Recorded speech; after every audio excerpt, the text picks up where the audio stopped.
안녕하세요. 동동이 형입니다. 자, 세력을 터는 개미 그리고 수익 내는 개미라는 이름으로 간간히 주식 투자를 하면서 재테크를 하고 있는 직딩 개미인데요.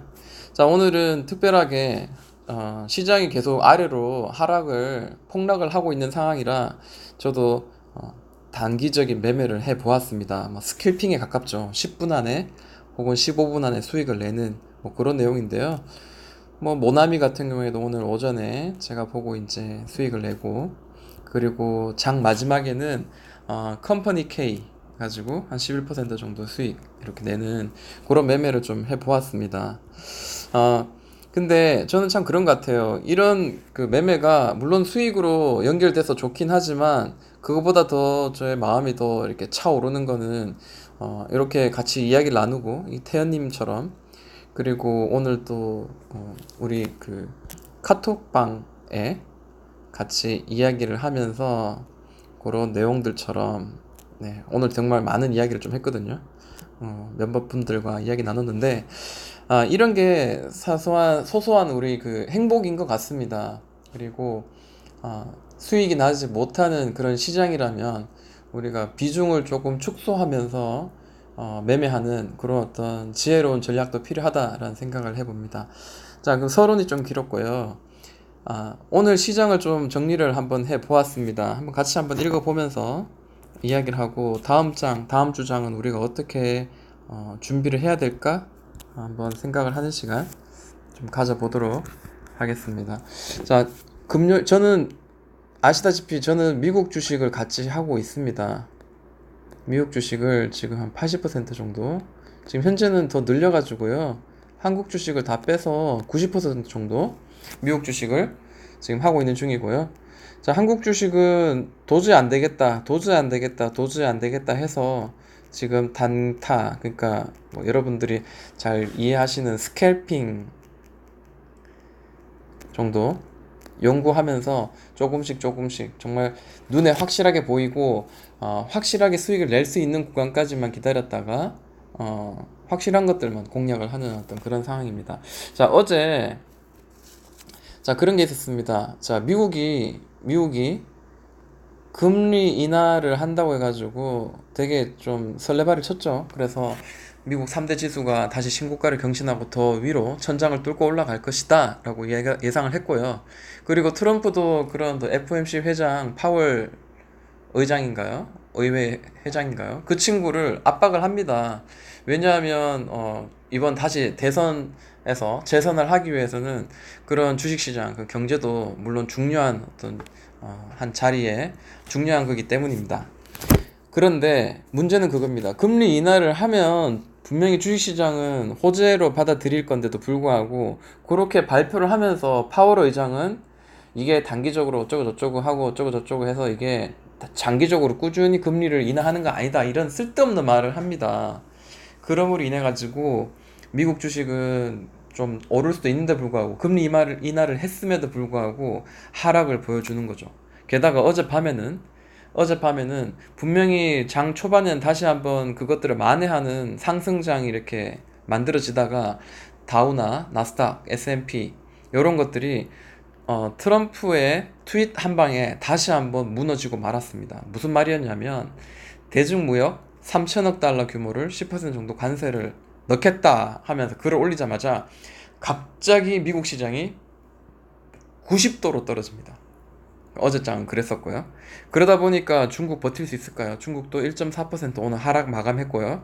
그러면서 역시 요즘 금값이 많이 오르죠. 안전 자산은 바로 금, 그다음 엔화 요런 쪽으로 좀 자산이 이렇게 몰리게 되고요. 주식 시장에서요. 네. 불안전 자산, 안전 자산 이렇게 예상을 생각을 하면 될 것 같은데, 자, 금값이 지금 굉장히 많이 올랐죠. 국제 금값이 엄청 많이 올랐고요. 그리고 엔화도 그런 안전 자산으로 해서 이렇게 앵고 현상이 진행이 되었습니다.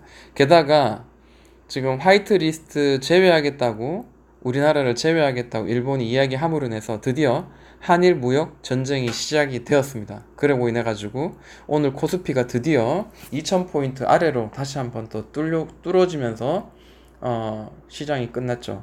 사실은 미국 시장이 그렇게 꺾이면서 한국 시장 오늘 막 마이너스 1.3%인가 1.5% 이렇게 음봉으로 시작을 했어요. 갭 하락에서 시작해서 좀 올라가다가 갑자기 마지막에 이렇게 좀 꺾이면서 이렇게 마무리가 되었고요. 자, 일본이라고 좋을 게 있겠습니까? 우리나라하고 뭐 화이트리스트 제외 확정한다고 쟤네들 나라 경제가 많이 좋아질까요? 그건 아닙니다. 왜냐하면 우리나라의 뭐 소재 부품 쪽을 우리한테 전달하고 또 우리가 완성품을 또 일본에 전달해야지 걔네들도 TV를 만들고 뭐를 할 수 있는데 결국에는 자기들도 발등에 도끼를 찍으면서까지 우리나라에 이제 압박을 하는 거죠. 그러다 보니까 엔고 현상에다가 한일 무역 전쟁으로 인해서 니케이도 오늘 2% 하락을 맞이합니다.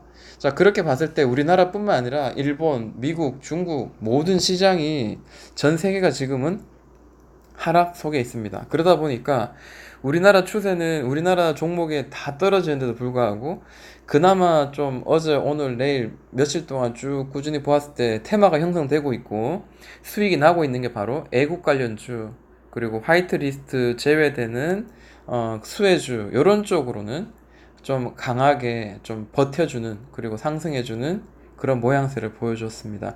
오늘 제가 모나미를 통해서 수익을 좀 내는 것도 애국 관련주 중에 하나죠. 자, 그리고 코스닥은 더 큰 문제가 있습니다. 자, 시총 상위에 있는 것들이 대부분 이제 제약 바이오주인데요.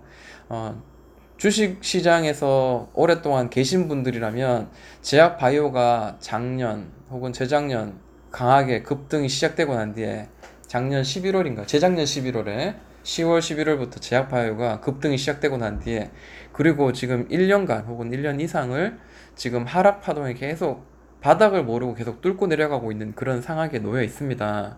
그래서 10개 종목 중 대부분이 하락을 마감했는데 특히 그 하락을 주도한 게 바로 신라젠이 아닌가 생각합니다. 신라젠은 항암 바이러스 팩400 임상 3상 중단 공고를 하면서 오늘 하한가를 기록하면서 또 다른 제약 바이오주에 찬물을 확 끼얹으면서 또다시 올라오려는 그 새싹들을 밟아버리는 그런 상황을 연출해 주었습니다. 아, 그러다 보니까 뭐 이거는 똑같이 위에서 이야기한 말이니까 패스하고요. 네, 왜 이렇게 따블 됐는지 모르겠습니다. 하여튼 뭐 그렇게 되니까 우리나라 코스피, 코스닥 모든 종목들이 정말 엉망진창 바가지가 됐습니다.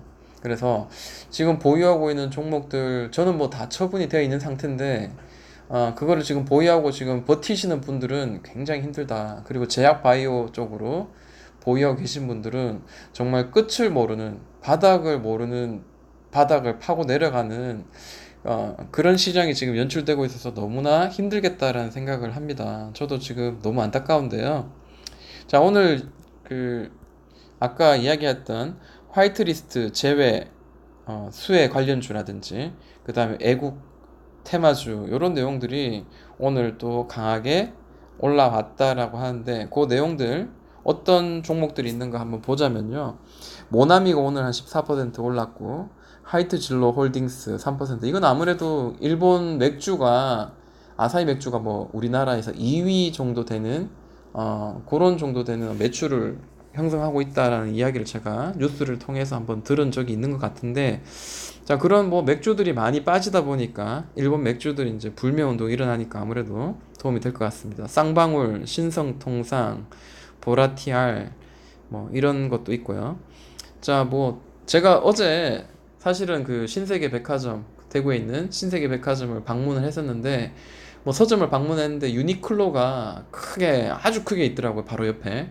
그래서 봤더니 역시 뭐 손님은 없고요. 손님으로 이렇게 있었던 한 커플이 나오는데 물론 빈손으로 웃으면서 이렇게 나오고 있더라고요. 역시 우리나라 이제 좀 똘똘 뭉치고 있는 거 아닌가 생각합니다. 자, 그리고 이제 또 뭐 이렇게 소재 부품 관련주 이렇게 후성, 램테크놀로지, 원익 머티리얼즈, 솔브레인 뭐 이런 등등 애들이 지금 주가가 함께 올랐습니다. 라는 내용들 오늘 이렇게 한번 마무리를 한번 지어 봅니다. 자, 그럼 시장이 정리가 되었는데 자, 그러면은 어떤 식으로 우리가 봐야 되는지 볼게요. 자, 오늘 코스피 한번 보도록 하겠습니다. 뭐 이렇게 보면은 아래 꼬리 윗꼬리가 강하게 이렇게 주면서 딱 중간 부분에서 이렇게 양봉으로 끝났는데요. 자, 요런 거는 보통 이제 기본적으로 그냥 뭐 상식적으로 그냥 접근하는 게 맞는 것 같아요. 자, 밑으로 떨어졌다가 아침에 시초가에서 밑으로 쭉 떨어졌다. 요걸 좀 나눠볼까요? 자, 요거를 한 3분봉으로 한번 나눠보도록 할게요. 그렇게 봤을 때는 오늘 갭 하락을 이렇게 여기서 시작했어요. 그래서 올라가다가 다시 이렇게 떨어지는. 그렇죠? 이렇게. 자, 시초가는 여기에요. 시초가는 여기고, 그 다음에 내려갔다가 올라갔으니까 여기는 아래 꼬리죠. 그 다음에 올라갔다가 다시 여기서 마무리되었습니다. 그러면 이제 여기죠. 여기 시초가고 여기가 이제 종가니까, 자, 빨간색 양봉인 거죠. 여기서 시작해서 여기서 마무리됐고, 여기는 윗꼬리고요. 자, 여기까지는 아래꼬리고, 뭐 이렇게 되는 거죠. 자, 아래 위로 이렇게 서로의 어떤 땡기고 밀고 하는 에너지가 비슷할 때는 요런 꼬리의 길이가 비슷한 요런 팽이라고 해야 되나요? 도지라고 이야기하나? 요런 자리가 형성이 되는데, 이게 이렇게 떨어지면서 끝났단 말이에요. 그래서 조금 아쉬운 감은 있습니다. 자, 좀 길게 보자면, 제가 늘 이렇게 3등분을 해가지고 이렇게 이야기를 나눴었는데, 저는 차마 여기까지 2000포인트 아래까지 깨고 이렇게 내려간다고 생각하지는 않았었거든요. 근데 일본이 이제 갑자기 뜬금없이 그렇게 무역 전쟁을 이렇게 선포를 하면서, 아, 어쩌면이라는 어떤 그런 생각을 이렇게 무심결에 했었는데, 결국에는 그게 이제 현실로 이제 만들어진 거죠. 자, 2000포인트 아래서 지금 이렇게 만들어졌는데, 변곡점입니다. 정말 변곡점입니다. 저 외국인들은 팔았고요. 기관은 드디어 들어왔는데, 보통 바닥에서는 기관이 보통 들어옵니다. 기관이 보통은 외국인들은 떨어지면서 기관은 이렇게 받아주고요. 외국인 바닥에서는 개인이 계속 좀 받아주는 그런 어떤 역사, 100% 아니지만 그런 역사를 좀 많이 보여줬던 것 같아요. 그리고 이렇게 3등분을 했을 때 지금은 이 박스 구간에 지금 놓여 있다는 거죠. 뭐 다시 지금 올라갈 수도 있겠지만 현재로서는 62평선 이 자리를 지금 돌파하지 못하면서 지금 가고 있거든요. 자, 이게 밑으로 더 떨어지지 않고 만약 올라간다 하더라도 62평선에서는 다시 한번 요 구간까지는, 예를 들어서 우리가 단기적으로 좀 수익을 낼 수 있는 그런 구간이긴 하지만, 얼마나 많은 종목들이 이렇게 올라올까, 그거는 알 수가 없는 거죠. 굳이 이런 장에서는 우리가 매매는 좀 쉬는 게 정답이다라고 생각을 해봅니다. 자, 코스닥은 좀 더 좀 암울하죠. 코스닥은 오늘 마이너스 2% 넘게 떨어졌다가 그나마 좀 이렇게 올려내는 그런 좀 자리였을지 않았나. 607포인트까지 떨어졌네요. 좀 암담합니다. 이렇게 완전 전쟁통인 것 같아요, 시장이. 이런 하락의 추세. 자, 여기서 한 번 더 훅 떨어질 거라는 생각이 좀 들었긴 했던 자리긴 한데, 글쎄요, 이렇게 한번 1파, 2파 정도까지는 충분히 한번 떨어지고요. 이전에 딱 찍었던 6000포인트, 600포인트, 610포인트, 지금 여기 이제 그 자리인데요. 이게 더 깨지고 내려가면 그때는 진짜 감당 못하는 투매가 한 번 더 일어날 것 같아요. 네. 이제는 정말 어쩔 수 없다. 버티다 못해 막 던지는 사람들. 자, 그렇지만 또 한편으로는 또 이렇게 생각할 수가 있을 것 같아요. 자, 600포인트 이하에서는 누군가는 너무너무 싸기 때문에 받아낼 자신 있다. 여기서는 좀 싼 구간이다. 여기서는 바닥을 좀 지지해서 여기서는 다 매물 좀 받아서 좀 싸게 좀 받아 먹자. 이런 어떤 그 큰 어떤 메이저 수급들이 분명히 있을 거다라는 생각을 합니다. 물론 그게 아닐 수가 있긴 한데, 그래도 이 정도면 굉장히 많이 빠진 거죠. 그리고 이런 급락에서는 다시 한번 또 V자로 한번 반등해 볼 만한 또 이런 자리 분명히 한번 연출될 수도 있으니까, 이제는 좀 저평가 구간이니까 한번 좀 반등을 한번 기대를 해볼 만한 자리가 아닌가라고 저는 생각을 한번 해봅니다. 자, 14분이 벌써 지났네요. 그래서 최근에 이제 애국 테마 관련주하고, 그리고 또 반도체, 또 화이트리스트 배제 관련주들, 뭐 이런 것들을 제가 좀 이렇게 한번 모아봤거든요. 오늘도 강하게 좀 상승하는 부분들이 좀 나왔는데, 자, 이런 내용들은 이따가 2부 순서를 통해 가지고 한번 나누도록 하겠습니다. 그리고 오늘 단기적으로 매매를 해서 단타라고 할 수 있죠. 해서 수익 냈던 그 컴퍼니 K 11% 수익 나고요. 모나미는 7% 정도 수익이 났었는데, 자, 요런 그 매매 방법, 사람들마다 다 정말 100이면 100, 1000이면 1000, 전부 다 다른 매매 방식들이 분명히 있는데, 자, 그런 부분들은 어, 각자가 다르다고 저는 생각합니다. 그리고 제가 저 친구가 잘하는 매매 방식을 제가 그거를 따라 한다고 해가지고 제가 그거를 100%또 할 수가 없다고 저는 생각합니다. 왜냐하면 그런 연습을 많이 해봤거든요. 그래서 많은 유튜브 통해서, 그리고 잘하는 개인들한테 제가 이렇게 좀 이렇게 아무래도 좀 이렇게 카피해서 좀 저도 나름대로 이렇게 노력해보고 했는데, 결국 할 수 있고 잘하고 수익을 낼 수 있는 방법은 제가 늘 지켜보는 방법에다가 거기에서 또 다른 개발해서 저의 매매 기법을 만들어내니까 수익이 더 잘 나더라라는 겁니다. 물론 기본적인 것들은 공유하고 배우고 해야 되겠죠. 그래서 이런 제 어떤 매매 관점들을 통해서 그런 것들은 좀 다음 순서, 다음 그 제 유튜브 영상을 통해서 매매 방식들 그런 것들은 함께 나누도록 하겠습니다. 자, 오늘 여기까지 하도록 하고요. 지금까지 동동이 형아였습니다.